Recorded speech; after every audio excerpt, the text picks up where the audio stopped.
Essa é a terceira aula e nós temos como tema as motivações e contingências do colonizador no Vale do Parnaíba. Me parece assim que eu estou vendo que está dando um reflexo grande aqui na minha. Vou mudar aqui de óculos.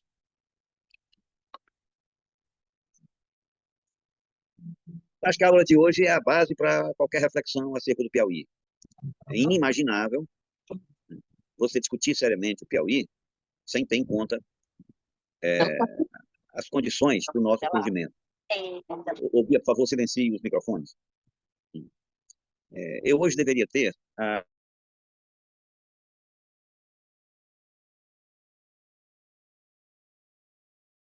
Silenciou, inclusive, o seu. Hoje eu deveria ter aqui a companhia do Otávio Velho, um querido amigo, o decano da antropologia do Brasil. Ele não está bem, está fragilizado, mas ele participará em outra ocasião. Daí eu não ter convidado nenhum historiador, porque a visão larga e abrangente do Otávio permitiria um comentário muito abalizado e instigante. Né? O Otávio é um provocador de marca maior dessa aula. Mas eu estava dizendo o seguinte, olha, compreender o Piauí ignorando o seu surgimento e as contingências do colonizador, sabe? Ninguém vai muito à frente. É alguma coisa inimaginável. Do mesmo jeito que nós não podemos ignorar o açúcar. Aí hoje eu vou falar mais, talvez, mais do açúcar do que do Piauí, porque é o açúcar, né, que provoca a vinda dos vaqueiros, né, o estabelecimento, a disputa de terra, o assentamento da criação extensiva de gado. Então, em termos de motivações, né, do colonizador, nós temos aí que dar todo o destaque ao açúcar. E a primeira afirmação é a seguinte: o açúcar foi fundamental para a estruturação da sociedade brasileira. Não é à toa que um grande clássico explicativo da nossa sociedade, que é o Casa Grande de Senzala, do Gilberto Freire, é baseada apenas no estudo da Zona da Mata, lá do engenho. Né? Ele centra no engenho e enxerga o conjunto. E hoje o seu livro permanece como clássico, ao ponto de Casa Grande de Senzala ser tomada como uma expressão da sociedade brasileira ainda vigente. A Casa Grande, quando você se refere à Casa Grande, você está se referindo à elite brasileira. O Roberto Amaral, que teve aqui na última aula, costuma usar Casa Grande, quando ele está se referindo a Faria Lima, por exemplo. Né? Quando ele está se referindo à grande indústria, às grandes fortunas, às grandes riquezas, ele fala a Casa Grande. Mas por que a Casa Grande é tão importante? Porque, olha, é preciso parar para pensar no açúcar. O que era o açúcar? O açúcar foi uma revolução em todos os sentidos na economia mundial. A importância do açúcar, Beatriz, por favor, conecte aqui eu esqueci de conectar aqui o computador à fonte.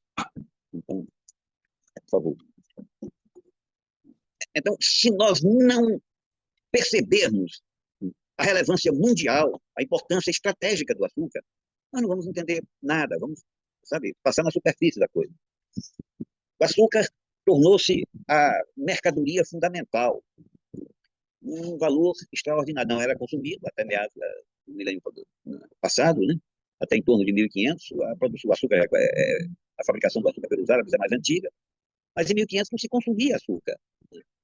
A sociedade europeia, ainda hoje, ele constitui um dos 5 mais importantes alimentos do mundo, hoje. Naquela época, se tratava-se de um energético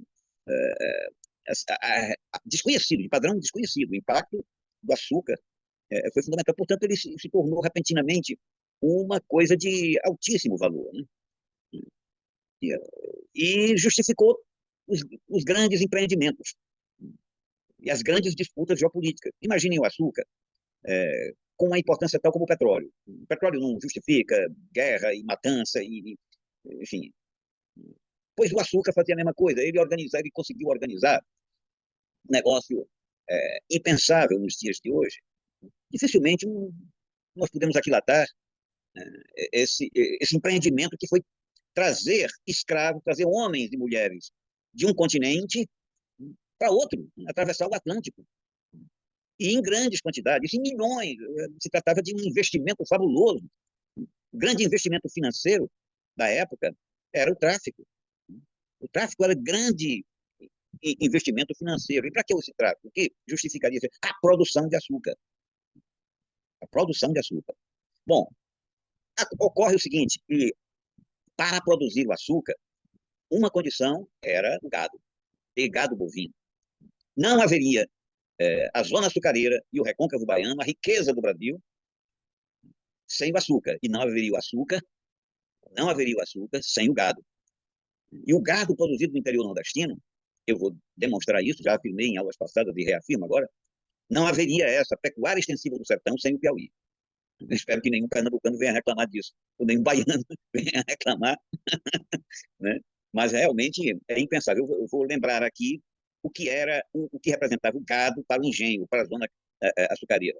Primeiro, alimento, a proteína animal, né? Sem a qual não haveria concentração urbana dedicada a outros trabalhos, a produção de açúcar. Segundo, era a força de tração. O boi era como se fosse a energia elétrica, ou o petróleo. O boi era isso, era a força de tração. O boi também era um meio de transporte, era o caminhão, era o jipe, era, enfim, não havia como transportar sem o carro de boi. Esse era o grande transporte.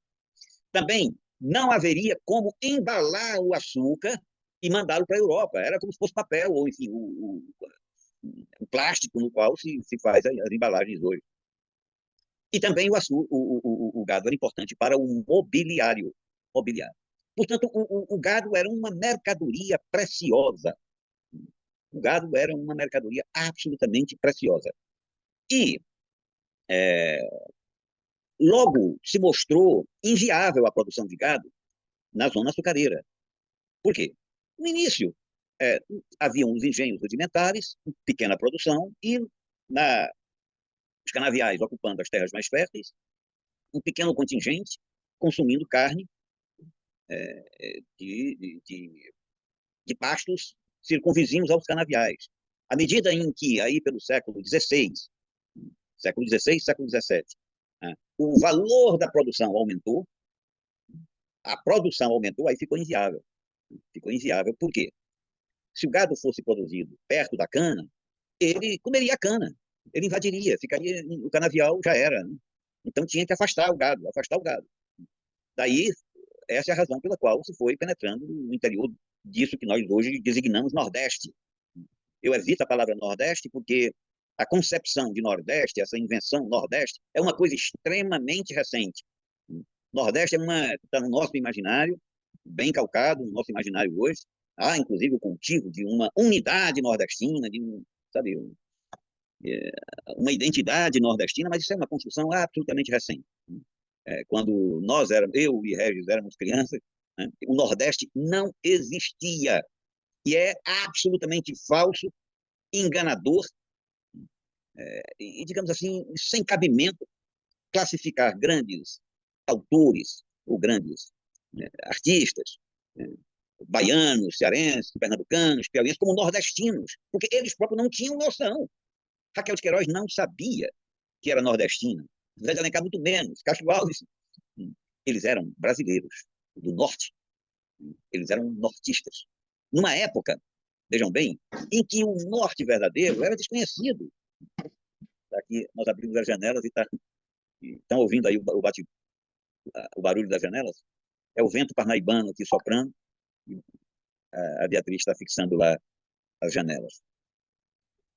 Já que eu estou falando nisso, eu vou fazer um pequeno parêntese, né, para pedir a Beatriz que exponha, que passe aí um vídeo de um jornalista, um bom jornalista, um colega aí do Oscar, salve Oscar, um vídeo que nos emociona, que nos atinge. Você tem condições de passar, Bia? Por favor.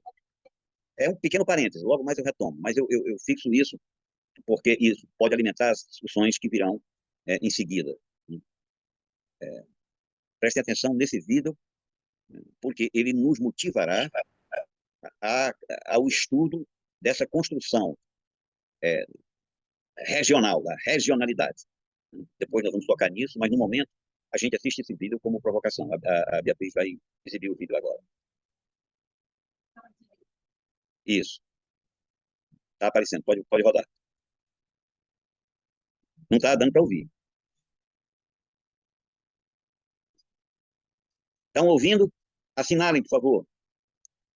Não tá dando para ouvindo não, professor. Não está ouvindo, também. Beatriz? Mas tem a tradução aí, por escrito.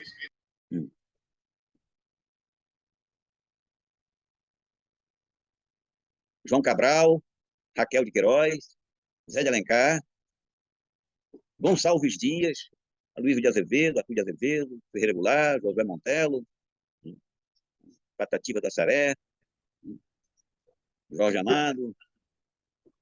Seria bom se pudesse regularizar o áudio aí. Seria bom. Você consegue, Beatriz, regularizar?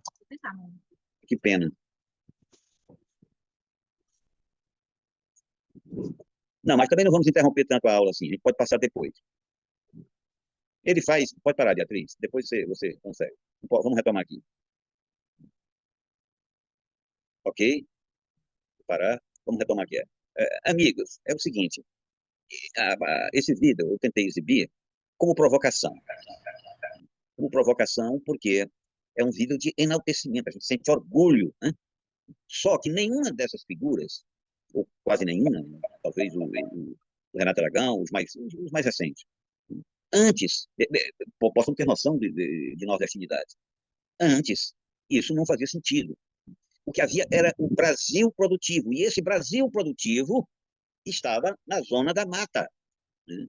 Que é zona da mata porque, enfim, tem a Mata Atlântica, né? E ele começa aqui no Rio Grande do Norte e vai se estendendo pelo litoral do Nordeste, chega lá até o Espírito Santo, até o Espírito Santo. É uma zona estreita, né? Muito estreita, questão de 80, 100 metros do mar, mais ou menos, uma faixa costeira, né? Quilômetros. É nessa faixa costeira, que se resume que está a produção da grande riqueza.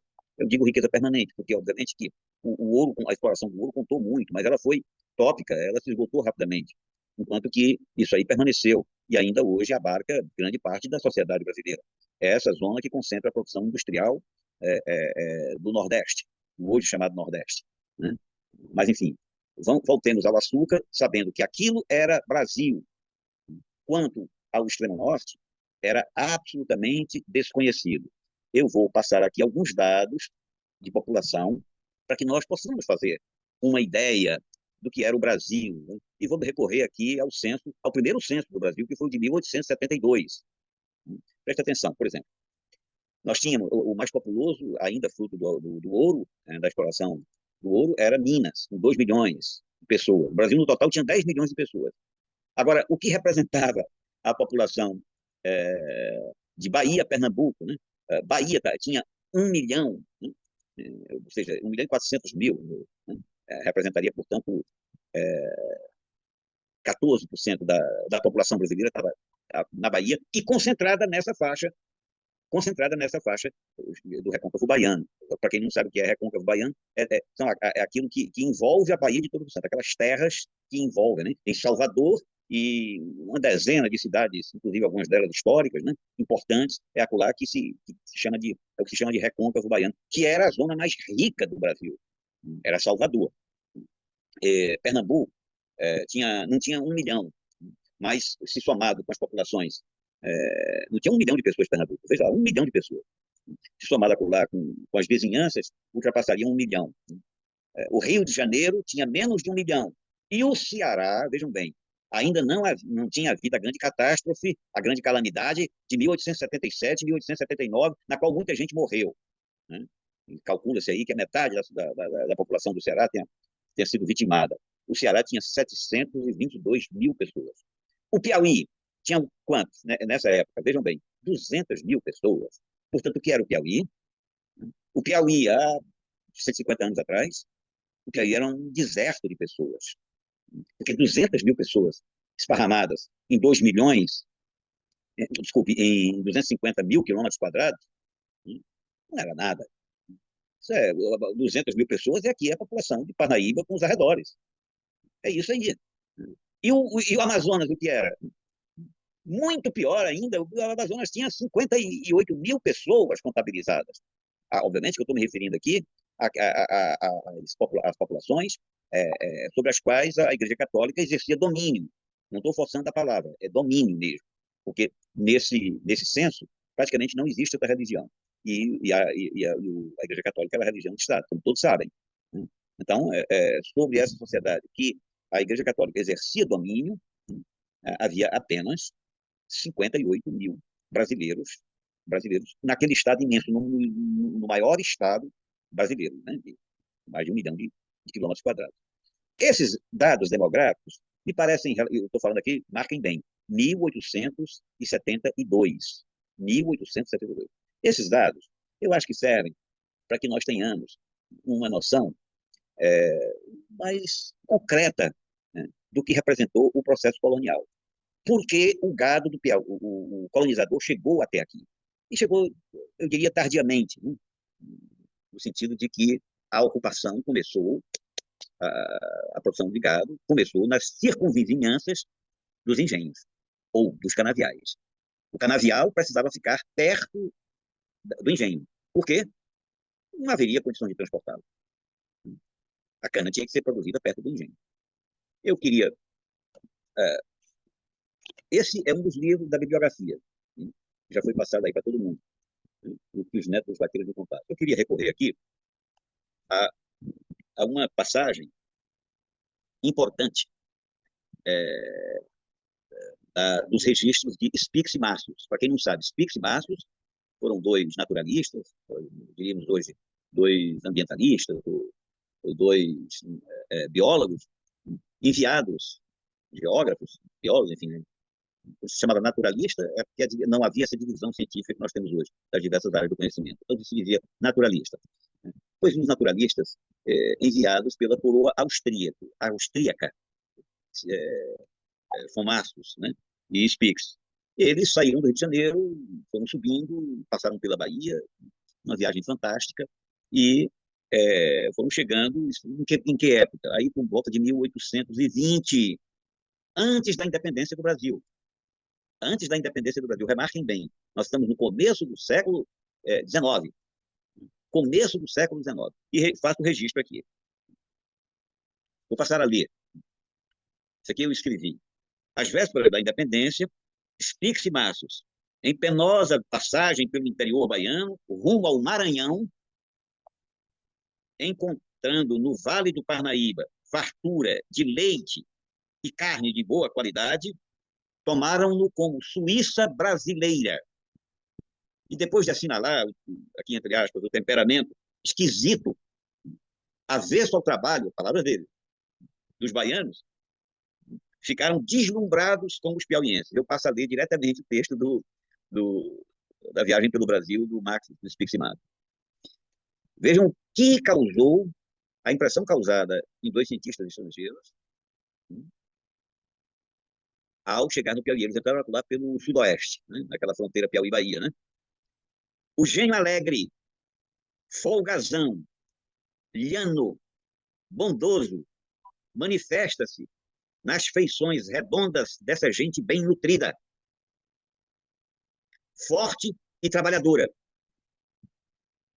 A tarefa de conter reunidos os numerosos rebanhos, de protegê-los contra as feras ou de tocá-los para os cercados, exercita a resistência e a força física, de sorte que, em pleno país quente tropical, podem ser admiradas aqui a robustez e a operosidade dos homens nórdicos.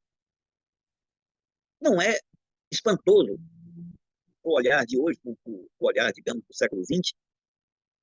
Esse tipo de observação feita no início do século XIX, eu diria que é até chocante e muitos tendem a rir. Eles comparam o Piauí, eles chamam o Piauí de Suíça brasileira. Vejam bem, no início do século, antes da proclamação da República. Desculpe, antes da proclamação da independência. Agora, eu ajunto também outros dados para marcar a relevância do Piauí, da pecuária piauiense, porque o Piauí era pecuária. Eu quero juntar dois dados que me parecem de grande relevância para demonstrar a, a, como o Piauí teve papel na construção do país. Já vimos que sem o gado, sem a criação extensiva, o açúcar seria inviável. Já vimos isso. Eu poderia dissertar longamente aqui sobre o açúcar, porque a compreensão do açúcar, da produção açucareira, é fundamental para explicar o Piauí. Não dá para entender o Piauí sem ter em conta a zona açucareira. E depois não dá para entender o próprio movimento geopolítico brasileiro, de construção da unidade política brasileira, sem entender a projeção do Piauí. São dois fatos. O primeiro é o da própria independência. Nas lutas pela independência, a coroa reuniu aqui no Piauí em torno de 7.000 militares, 7.000 soldados. Sabe o que isso representaria hoje? Mais multiplique por 10, nós teríamos 700.000 soldados. Mas isso ainda é pouco em termos comparativos. É uma força bélica extraordinária. E por que razão a coroa reuniria essa tropa? E daí a relevância das grandes lutas pela independência ocorrida no Piauí. Mas vejam, a justificativa documentada é a seguinte: é a mesma estratégia guerreira hoje concebida, por exemplo, por Israel relativamente aos palestinos em Gaza. Ou então, ao que os Estados Unidos tentam fazer com Cuba e com a Venezuela. Deixar morrer de fome. Essa é a tática, essa estratégia muito sempre empregada ao longo da história. Eles dizem o seguinte: a fome seria calamitosa e inevitável de maranhenses, baianos e cearenses, caso o Piauí não aderisse ao movimento. Ou seja, iam passar fome no Maranhão, passar fome na Bahia, passar fome no Ceará, caso o Piauí não ficasse ao lado do movimento. Essa é uma razão estratégica fundamental. O outro exemplo que eu tiro é o da balaiada, já no século, já bem mais perto, né? Aí por meados do século XIX. A balaiada, todos sabem, foi uma grande revolta. Nós vamos falar da balaiada, porque a balaiada, do ponto de vista da estruturação política do Piauí, eu sustento que a balaiada foi fundamental. Os ensinamentos da balaiada precisam ser retirados para nós compreendermos a estrutura de poder atual do Piauí. A atual estrutura de poder do Piauí, ela se assenta ainda nos resultados da balaiada. Na frente vamos sustentar essa ideia. Mas aqui é o seguinte: a balaiada é tida, interpretada como uma luta do Maranhão. E, de fato, a revolta foi no Maranhão. Mas a possibilidade de vitória do Império na balaiada estava no Piauí. Por quê? Os meios necessários para Caxias enfrentar a revolta foram fornecidos pelo Barão da Parnaíba, Manuel de Souza Martins. Foram fornecidos por Oeiras, o grande latifundiário, o grande vaqueiro, o grande chefe de vaqueiro, que vai permitir a Caxias condições operacionais de conter, né, a revolta. Não haveria, está nos relatórios, inclusive no livro da Adriana Barreto. Adriana Barreto, quem já acompanhou outros cursos meus, conhece, ela é minha amiga querida, já fez intervenções aqui nos cursos do gabinete. Adriana, a principal biógrafa do Caxias, e também das maiores especialistas do século XIX, mais precisamente no regime imperial. E a Adriana mostra como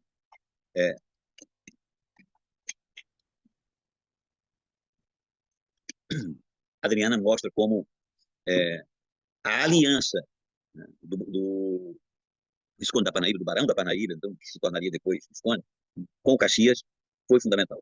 Trata-se, portanto, de uma aliança do poder central, do poder imperial, com a aliança de um potentado piauiense para dizimar a reação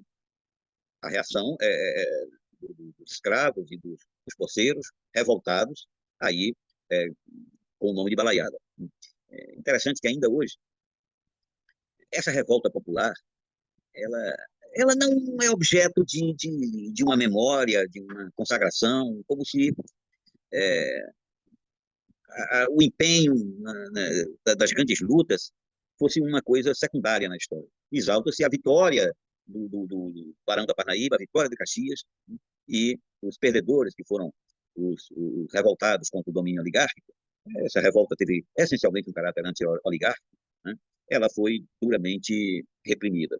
Mas, desses dois fatos, a Guerra da Independência e a Guerra da Balaiada, eles revelam a importância estratégica do Piauí antes da grande calamidade de 1877, a qual nós já nos referimos. Eu queria insistir aqui em memórias populares, de quem transitava no Nordeste, que eram os cantadores do passado. E recolhi aqui, no livro do Leonardo Mota. Para quem não sabe, Leonardo Mota é um dos maiores folcloristas brasileiros, né? Já morreu faz tempo, mas ele registrou versos de Firmino Amaral. Ao Geraldo Borges estivesse aqui nos acompanhando, ele lembraria bem. Acho que o Sinés também deveria conhecer. Firmino Amaral. Eu vou ler aqui os versos, né? Ele falando da percepção da sociedade em torno do Piauí, percepção acerca do Piauí. Praticamente repetia no século XX o que Spix e Márcios tinham verificado no início do século XIX. A carne lá, no Piauí, a carne lá é menor do que em qualquer estado. Lá o gado, para ser morto, é primeiro examinado. O leite do Piauí cria o pequeno inocente até ficar babaquara, ou seja, velho, né? Todo nutrido e luzente. Enfim, o que nós temos de registro até um século atrás é de fartura. É de fartura. É uma coisa que discrepa de todo o imaginário construído acerca do chamado Nordeste brasileiro. Aqui eu passo para fazer o seguinte registro.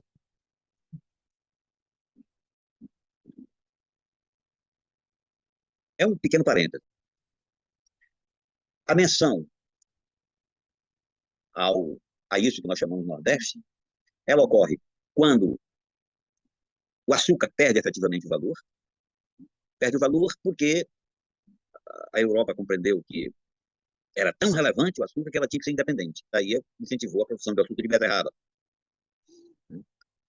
Aí o açúcar perdeu o valor comercial. E também perdeu o valor porque nas Antilhas, Cuba e tudo, no Caribe, se produziu grande quantidade de açúcar. O açúcar se tornou, na pauta de exportação brasileira, caiu em importância relativamente a outro produto, a outra monocultura, que foi a do café. Nessa época também repercutia no comércio externo do Brasil o cacau e o tabaco. Então, o açúcar perdeu relevância, mas ele não acabou. Por isso é que eu não uso a expressão ciclo do açúcar. O açúcar persiste, o açúcar nunca foi interrompido.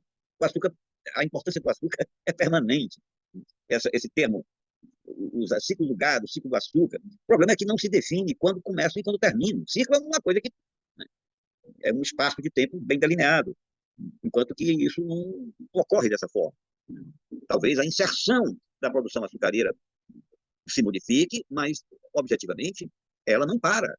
A relevância disso no espectro da economia brasileira, ela pode ser alterada, mas não para. Mas eu quero me referir aqui à ideia de Nordeste e como ela aparece.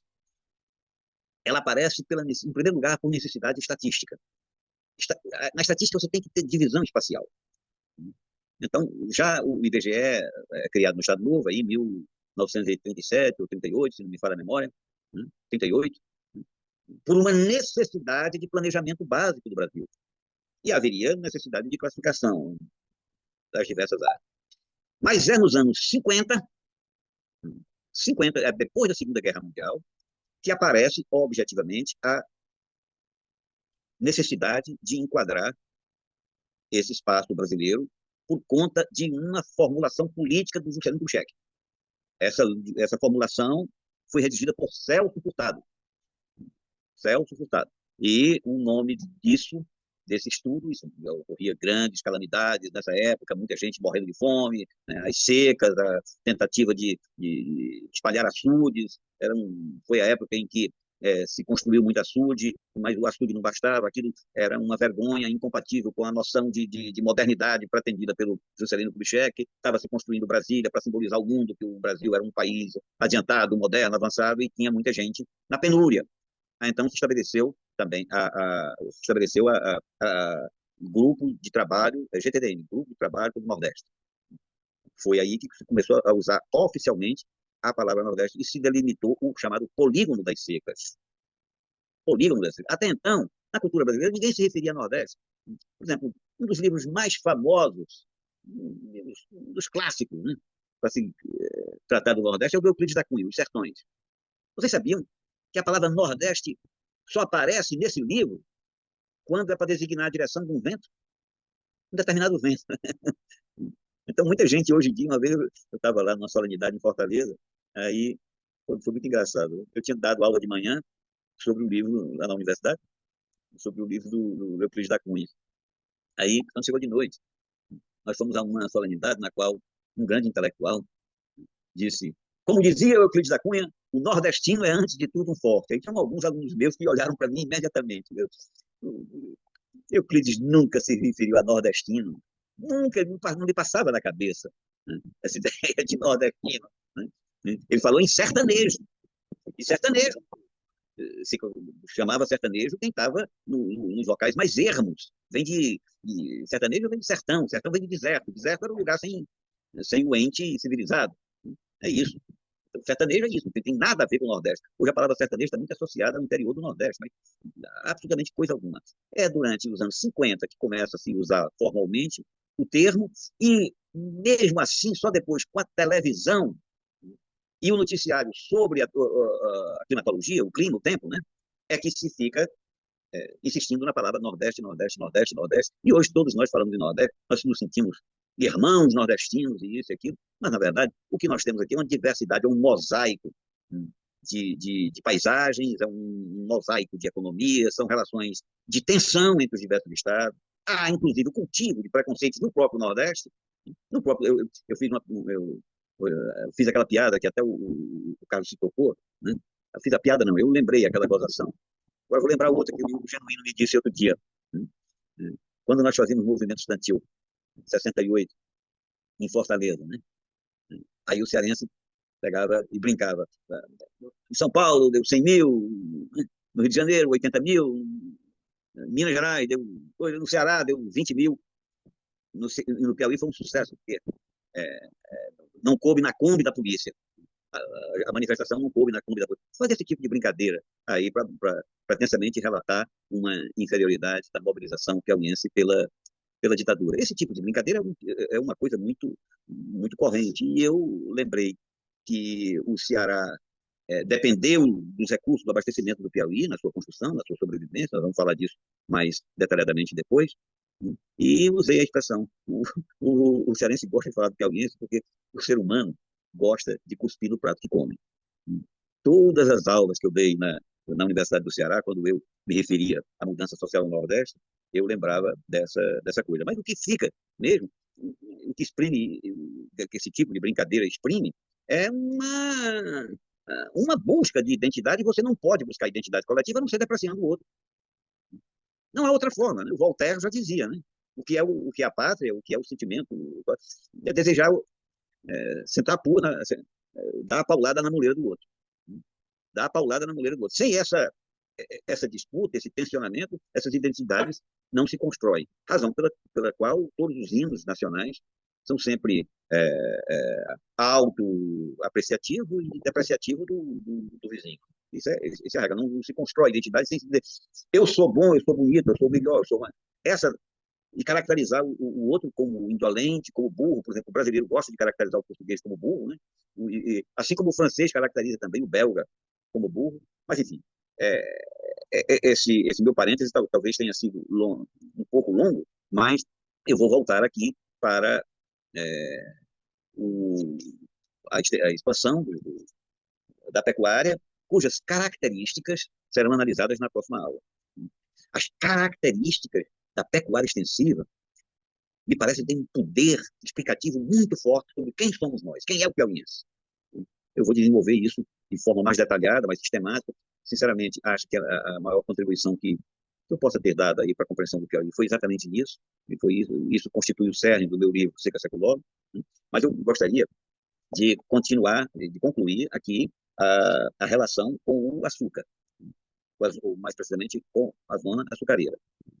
Todos nós sabemos que durante todo o período imperial e o período republicano, até muito recentemente, diria até pelo menos 1930, mandava no Brasil, mandavam no Brasil as oligarquias nordestinas, associadas com outras oligarquias, as mineiras e as fluminenses. E São Paulo passou a concentrar a grande produção de café e, ao mesmo tempo, a se industrializar. São Paulo começou, então, a reclamar fatia do poder e entrou em luta grave, em luta séria, disputando, né, o poder, e isso vai até 1930, quando é rompida a República Velha, Getúlio Vargas empalma o poder e contém os paulistas, e os paulistas não se conformam pelo alijamento. Os paulistas provocam uma das maiores guerras e tentativas de verdadeira revolução, que é a Revolução de 1932. O Estado Novo e a Unidade Nacional foram possíveis por conta dessa derrota paulista. Essa derrota ainda hoje marca a história do Brasil e Getúlio Vargas ainda hoje é maldito, um amaldiçoado entre os paulistas a ponto de não haver exatamente qualquer exaltação a esse que é considerado o vulto de destaque na construção do país. Aqui eu estou lembrando da minha mãe, né, já velhinha, e assistindo à prisão do Lula, ela dizia assim: se o Lula sobreviver a essa prisão, e se o Lula voltar a ser presidente, ele vai ser mais importante do que o Getúlio para a história do Brasil. Isso é a opinião da minha mãe, né, aos seus 98 anos, né, se morrer. Estou aqui remetendo a essa lembrança, porque o pessoal da geração dela tinha a plena noção da importância do Getúlio. E ainda hoje se discute isso. Mas não sei se há perguntas. Eu queria abrir, então... Eu queria fazer. Foi isso, Beatriz. O Oscar parece que quer falar, Oscar? Isso. É porque eu estou com... Está dando eco, Oscar. Está dando eco aqui. Eu baixei meu áudio. O senhor está me ouvindo? Estou muito bem. Eu queria fazer uma observação sobre o comentário que o senhor fez aí do conceito Nordeste. Pois não. Essa ideia chegou até mim através do professor Durval Muniz, que leciona na Universidade do Ceará e na Universidade do Rio Grande do Norte. Aí, no espaço do bate-papo, eu disponibilizei uma entrevista que eu fiz com ele, exatamente sobre essa questão, conceito Nordeste. E ele dizia, eu dei título à matéria, que o Nordeste era muito mais do que seca, cangaceira e messianismo. A ideia que ele passava é um pouco dessa que o professor Manuel Domingos fez referência agora. Ele dizia, o Nordeste não existe. Isso foi uma coisa criada. O professor Manuel Domingos falava agora em 1950, por volta de 1950, se não me falha a memória, a entrevista está com 2 anos, a data que ele dizia que a expressão Nordeste aparece oficialmente era um pouco antes de 1950, mas isso daí também não vem ao caso agora. E ele fala que isso foi deixa eu ver se eu me lembro aqui, uma imposição das elites nordestinas que estavam perdendo espaço político, social, para outras elites brasileiras, no caso Rio e São Paulo, mais precisamente. Inclusive, ele fala muito do Casagrande Senzala como o ícone desse movimento de elites nordestinas, no sentido de dizer, olha, nós estamos aqui, nós não vamos perder nosso quinhão. Na defesa do professor Durval Muniz, ele fala muito de um aspecto cultural, né? Então, messianismo, cangaceirismo, foram aspectos sociais que aconteceram no Nordeste que ganharam uma dimensão extraordinária. Hoje você bota um chapéu de lampião na cabeça sem o menor destemor. Eu tenho um chapéu de lampião aqui na minha casa, né? Qual a casa nordestina que não tem um Padre Cícero ou um Frei Damião, imagens que relembrem essa questão do messianismo dessa região aqui. Então, tudo isso eu concordo com professor Manuel Domingos com o professor Durval Muniz. Mas, assim, eu só fico pensando assim, eu acho que a União, o Estado brasileiro, precisa dividir o seu território. O IBGE precisa, o planejamento precisa. Então, tem a região Sudeste, tem a região Sul, tem a região Norte, tem a região Centro-Oeste e tem a região Nordeste. O que o Muniz chamava a atenção, olha, o Nordeste é muito mais do que messianismo, do que coronelismo. No Pernambuco, em Recife, tem um puta centro de informática. Por que a gente fica falando de Lampião, de Padre Cícero, a vida inteira? Eu acabei de rever na Globo uma novela que tratava do cacau, que tratava do recôncavo baiano que o professor falava aí, e que tem muito dessa história do messianismo e até mesmo do cangaço. Então, nesse aspecto, eu concordo com o professor Durval Muniz, com o professor Manuel Domingos. Mas acho que, assim, não precisamos brigar, porque o mapa político brasileiro tem lá uma divisão e que nos caracteriza como Nordeste, como nordestinos, né? Até porque vem situações que se sobrepõem a isso. Essa que o professor Durval lembrava, do Centro Tecnológico do Recife, e eu via uma entrevista de Belchior, lá nos anos 70, onde um repórter o caracterizava como a nova música nordestina, já que não era um forró, já que não era um baião. E aí o Belchior dizia claramente, não é nova, é música. E não é nordestino, deixa de ser nordestino, é música que a gente faz. Então, acho que tem que ter essa clareza, né? E era isso, eram essas observações. Eu continuo sugerindo aí a entrevista que eu disponibilizei no bate-papo. Maravilha. A minha, você lembrar aí o Durval Muniz, muito importante. Ele escreveu 10 anos depois do meu trabalho. E nós temos uma perspectiva metodológica diferenciada. Eu privilegio os aspectos estruturais, vou na economia, vou na geografia, né? Vou na demografia, e ele se prende mais aos aspectos culturais, propriamente, das expressões, e algumas expressões, sobretudo a da música, não é à toa que você entrou aí com o Belchior. Mas eu acho assim, sabe, o Oscar e demais, a condução da ideia de Nordeste, ela foi protagonizada muito a posteriori, muito mais recentemente, ela foi protagonizada por elites, por oligarquias baianas, do Recife e do Ceará, em torno de calamidades. Mas, a rigor, essas elites, elas constituíram o poder brasileiro. Elas não agiram, elas tinham um discurso regional, isso está no século secular. Um discurso do coitado, do isso, daquilo, né? Inclusive respaldado, às vezes, vocês sabem da minha grande admiração pelo Celso Furtado, né? Foi, inclusive, muito amigo da viúva do Celso, uma pessoa muito querida. Estudei com o Celso em Paris. Mas nós tínhamos uma divergência, né, importante, está assinalada, inclusive, no meu livro. Obviamente que essa divergência só apareceu muitos anos depois, quando o Celso escreveu o GTDN, eu era criança. E quando eu fui estudar o GTDN, eu já era doutor, já tinha 30 anos. Aí, no estudo no mergulho que eu fiz da Sociedade dos Vaqueiros, né, eu achei que o GTDN, ou seja, que o Celso Furtado, ele tinha desvalorizado o interior nordestino. Ele vinha com aquelas afirmações de que nós não podíamos ter indústrias.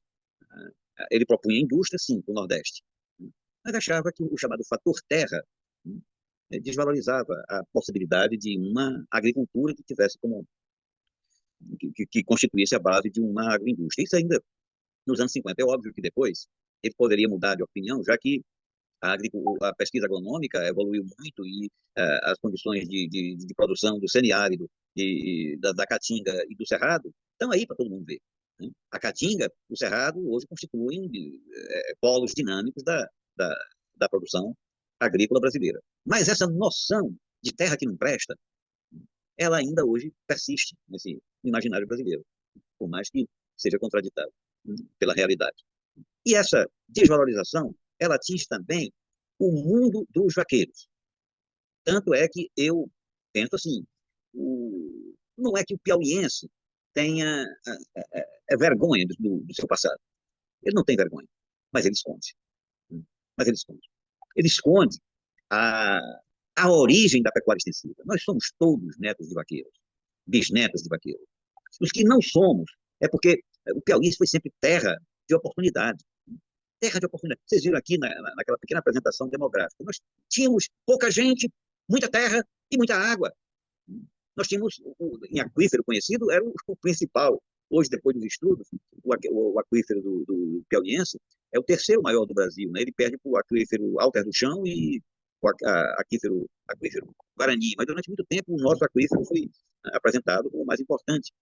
Nós temos rios perêneos, como foi perene o rio Jaguaribe, apontado como o rio mais seco do mundo. O rio Jaguaribe já foi permanente e, com menos de 100 anos de pecuária, ele se tornou seco. Hoje nós temos diversos rios importantes no Piauí, uma malha hidrográfica riquíssima, mas, como nós vimos na aula passada, ela está sendo abalada em seus pilares.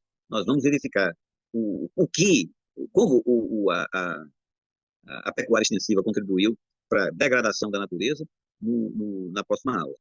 Hoje, eu acho importante nós ficarmos no seguinte: a defesa da relevância do sertão pecuarista, ela deve ser feita, sobretudo, por sua importância na construção do Brasil, por sua relevância econômica, em primeiro lugar, não pelo talento.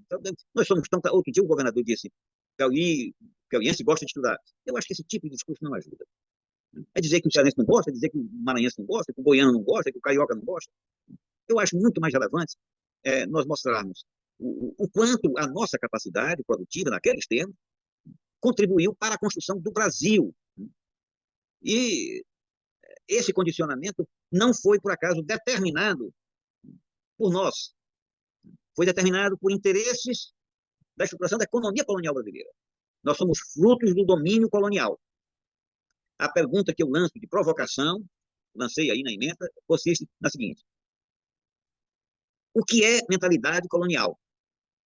Nós somos caracterizados ainda por essa mentalidade?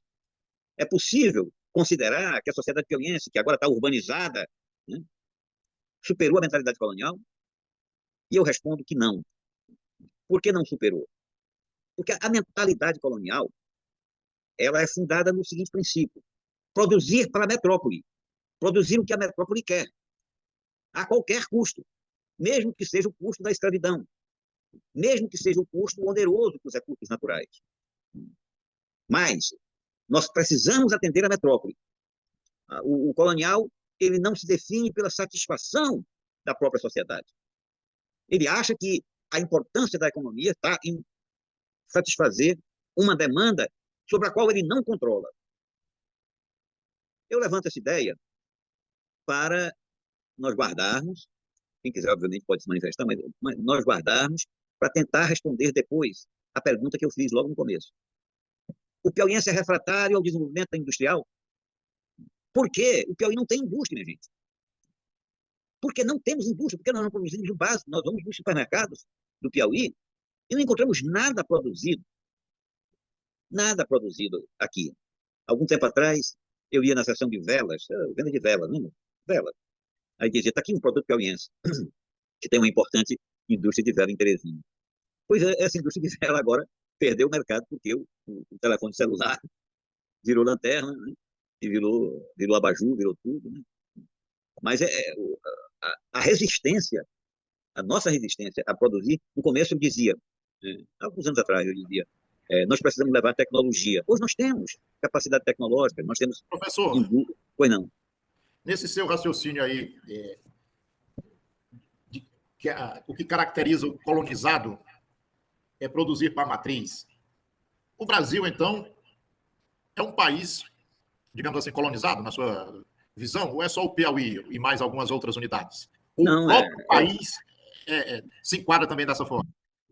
Olha, bacana demais a sua questão. Nós estamos analisando o Piauí, mas essa questão se revela para o conjunto sul, né, para o sul global. Agora, há expressões diferenciadas dentro do sul global, aí há expressões diferenciadas no Brasil, Oscar. Por exemplo, a mentalidade colonial, ela vige em toda a América do Sul, mas há sempre uma luta, e essa luta se exprime com maior ou menor vigor. O que eu estou apontando aqui é o seguinte, é que nós não temos, no Piauí, qualquer mentalidade industrial. Como é que o maior estado pecuarista do Brasil, em toda a história do Brasil, ninguém se equipara ao Piauí, nunca produziu leite em pó, Oscar? 1 grama de leite em pó.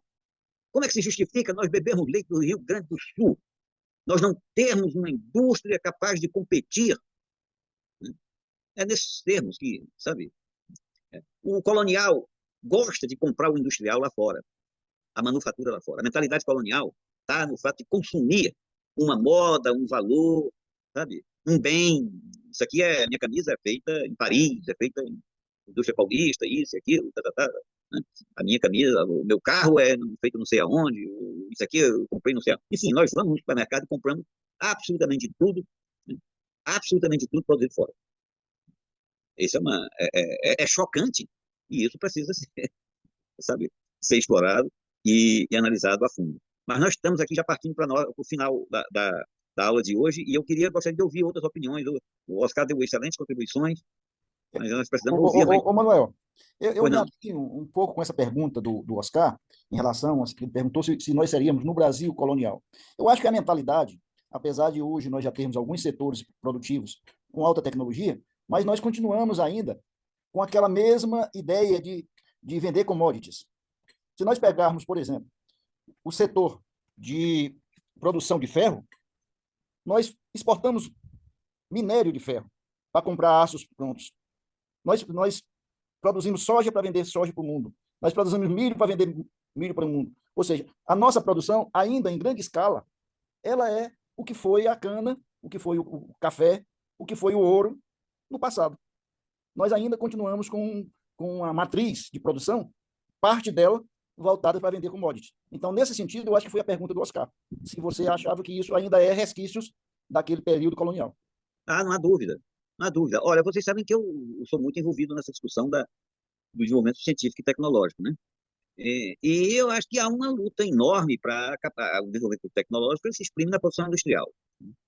E eu acho que, volto a dizer, o sul global que não consegue vencer a barreira da produção industrial. Agora, eu diria, não mais por conta de falta de tecnologia. O Brasil já é um país tecnologicamente capacitado, em muitos domínios. Muitos domínios. Nós formamos doutores em quase todas as áreas do conhecimento. Nós temos hoje são cerca de 200 áreas do conhecimento, né? Não sei como é que está a tabela, né? A tabela era 150 áreas do conhecimento, mais ou menos, hoje está em torno de 250, ou talvez até mais. Eu não acompanhei nos últimos anos isso. Mas nós temos capacidade de formar doutores em muitas áreas do conhecimento. Não tanto no Piauí. O Piauí são poucos doutorados ainda, né? Agora, isso não se reflete na produção. E não se reflete por quê? Aí, meu amigo, se trata de uma luta, sabe, contra o domínio externo. Nós temos, a cada vez que o Brasil passa a disputar efetivamente em termos de capacidade tecnológica, vem uma paulada e desmonta tudo. Eu acho que o maior atraso de vida para o Brasil, né, foi o desmonte da engenharia pesada ocorrido a partir da Lava Jato. Um crime inominável, porque se tratavam de empresas com capacidade efetiva de disputar a produção sofisticada. Professor, Mas, pois não? professor, eu me tiro só uma dúvida, desculpe. Boa noite. Eu percebo também que existe, como você falou, essa questão de pertença, né? Questão de identidade. Eu acho que aqui no nosso estado, é uma percepção minha, né? Principalmente até quando se trata de questão de patrimônio. A gente tem uma certa dificuldade de identificar elementos que caracterizem nós enquanto piauienses. Isso não é crítica, é uma percepção minha, certo? E, por exemplo, né? Recife, eu acho que são estados mais antigos, né? Recife, Bahia, etc. Sempre tem um elemento que eles conseguem pontuar e colocar aquilo como sendo deles, uma pertença, né? Um símbolo, não sei. No nosso caso, eu acho que a gente tem uma certa dificuldade com relação a isso. Não que seja ruim, né? Não é que seja ruim, porque eu percebo isso. Não sei se eu estou correto. Queria que o senhor discorresse um pouco sobre isso, por favor. Eu acho que sim. Eu estava tentando refletir a partir das colocações do Bené, né? E só para completar ainda, Altair, eu queria dar um exemplo, né? Na aula passada, o Roberto Amaral participou, que uma pena ele não está aqui agora, né? O Roberto Amaral protagonizou uma das lutas mais importantes do Brasil em termos de independência tecnológica, né? O Lula criou uma empresa encarregada de produzir um foguete capaz de lançar satélite. É preciso que a gente produza satélite e saiba lançar o satélite, né? Se não tivermos isso, ficaremos nas mãos desses Elon Musk da vida aí. Né? Então, o Amaral lutou durante muito tempo e apostou no convênio com a Ucrânia. A coisa estava andando até que o americano chegou, o Washington chegou para o ucraniano e disse: para com isso. Não vai ter essa aventura com o Brasil. E realmente foi um fracasso oriundo de pressão externa. Toda a nossa defesa, isso aí, o meu último livro trata disso, toda a nossa defesa nacional é baseada em produção importada. Portanto, é uma defesa que nasce capenga, é uma defesa que só poderá atuar se for ao lado das forças da OTAN que produzem os nossos equipamentos. Agora, Altair, quanto a esses aspectos culturais, é isso. A mentalidade do colonial, ela é dominante, domina não apenas a elite brasileira, ela penetra nas camadas populares, penetra na nossa admiração. Olha, eu fui criado ouvindo a seguinte expressão, acho que todos nós aqui já ouviu: quem ia viajar para São Paulo, Rio, dizia que ia tomar um banho de civilização. Lembram disso? Para que expressão mais desclassificadora da nossa cultura? Eu vou tomar banho sabe? Então é isso. Oi, E, posso entrar? Pois não? Posso entrar? Pode Daniel, entrar. um abraço, César Forte está falando, tudo bem? Oi, César. Que bom, era para ter te ligado hoje, mas o tempo foi corrido. Fala aí, César. Comandante, eu queria voltar um pouquinho.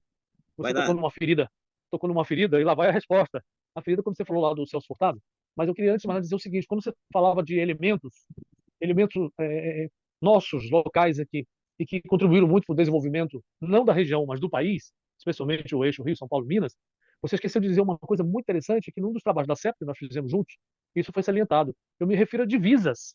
As divisas que esses 9 estados que hoje chamamos de Nordeste, especialmente do Piauí, mas nós levantamos naquele trabalho que o Piauí exportava bastante, proporcionalmente a seu produto, claro, e quase não importava nada. Olha, então, nós tínhamos um grande saldo no nosso balanço comercial, que era transformado em dólar, mas que não gerava importação de máquinas e equipamentos para a gente, não.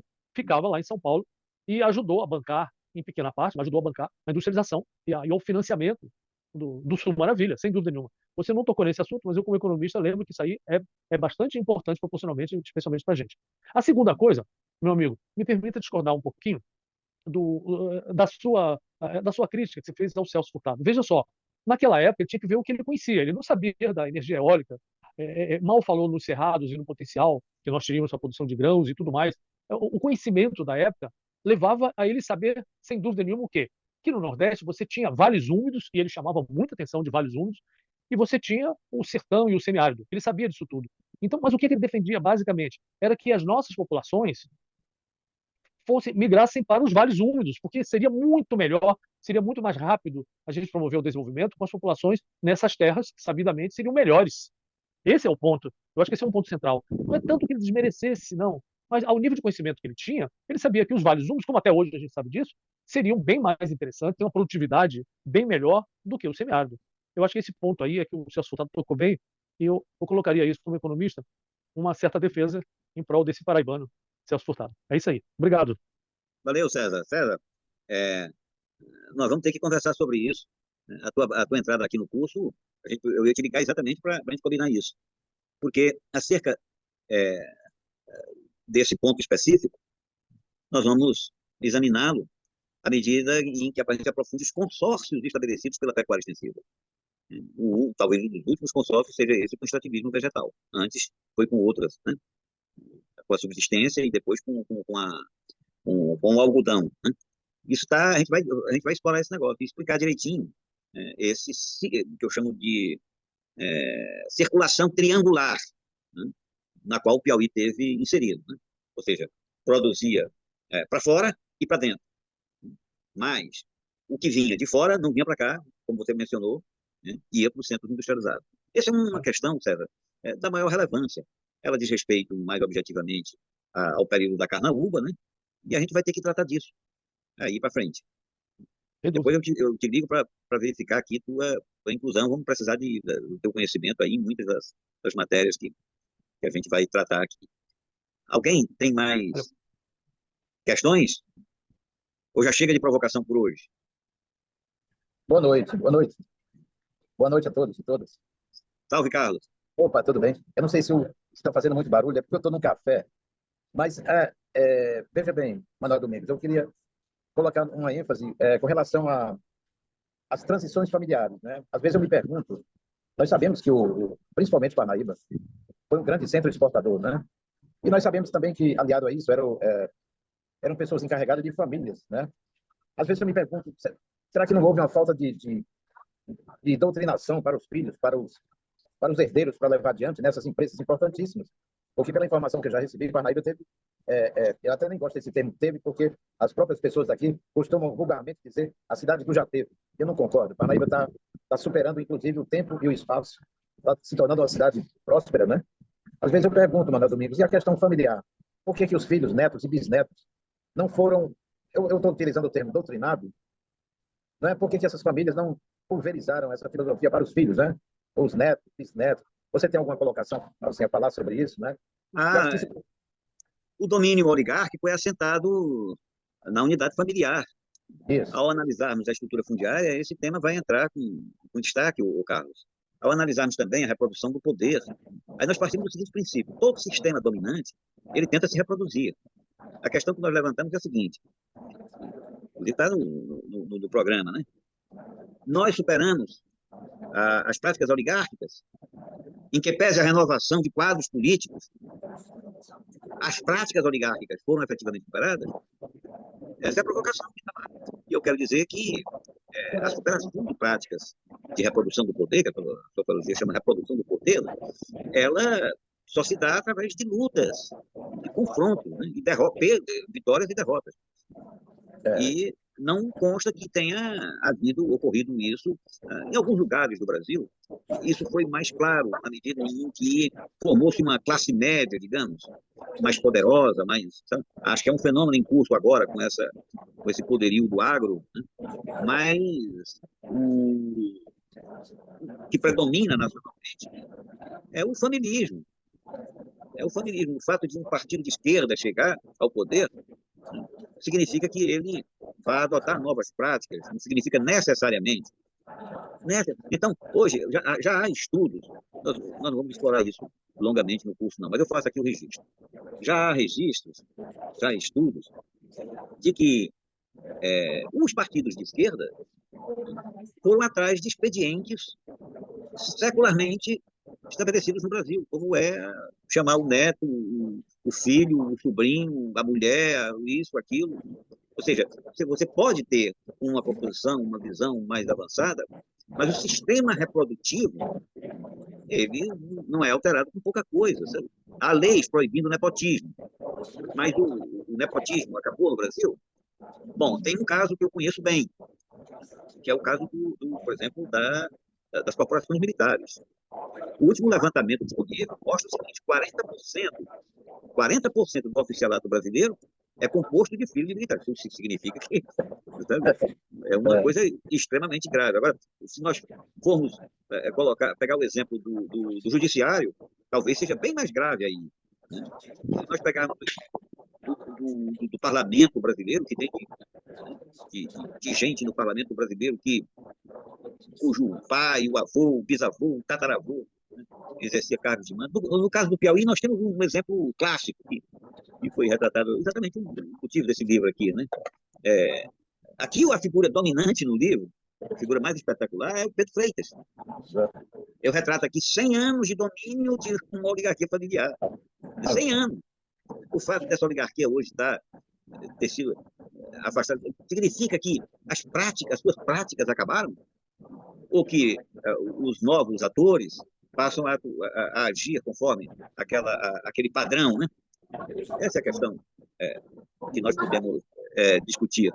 Mas vejam, nós temos 30 aulas, e aqui apareceram questões que certamente serão mais apuradas, né, no tempo que virá. Eu acho que não houve nenhuma questão exatamente sobre essa construção do Piauí colonial. Não houve exatamente assim hoje ninguém levantou, ninguém questionou a minha exposição sobre o motivo pelo qual emergiu o Piauí, pelo qual o colonizador chegou até aqui, né, matou os índios, dominou tudo e começou a produzir gado. Mas eu espero que esse dado, né, ele fique bem presente, né, ao longo do nosso curso, porque não vai dar para a gente compreender o Piauí imaginando a tese do seu isolamento, isolado nada. O Piauí já nasceu, quando era tudo bem, ele já nasceu acoplado a uma lógica do capitalismo internacional. É isso. Mas vamos, ainda mais alguma questão? Ou alguma opinião, alguma colocação? Então vamos ficar por aqui. E nos encontraremos na próxima terça-feira. Na terça-feira, amigo, eu vou explanar. Eu acho, sinceramente, que seja a minha maior contribuição para o entendimento do Piauí. São as características da pecuária extensiva. Tal como o Stuart Schwartz, eu falei dele, né? Stuart Schwartz, esse brasilianista maravilhoso que aprofundou na unidade produtiva do açúcar, não chega aos pés dele, mas eu busquei penetrar no mundo dos vaqueiros. E essas características que eu busquei sistematizar, acho que são importantes, porque elas estão vivas ainda hoje, na dinâmica da economia, da sociedade, da cultura. Então, é isso. Eu vou expor as características da pecuária extensiva. Alguma questão? Podemos ficar por aqui? Então, um abraço para todo mundo. Valeu, um abraço, até mais. Até terça. Um abraço, boa noite, obrigado. Boa noite. Abraço, tchau. Noite, boa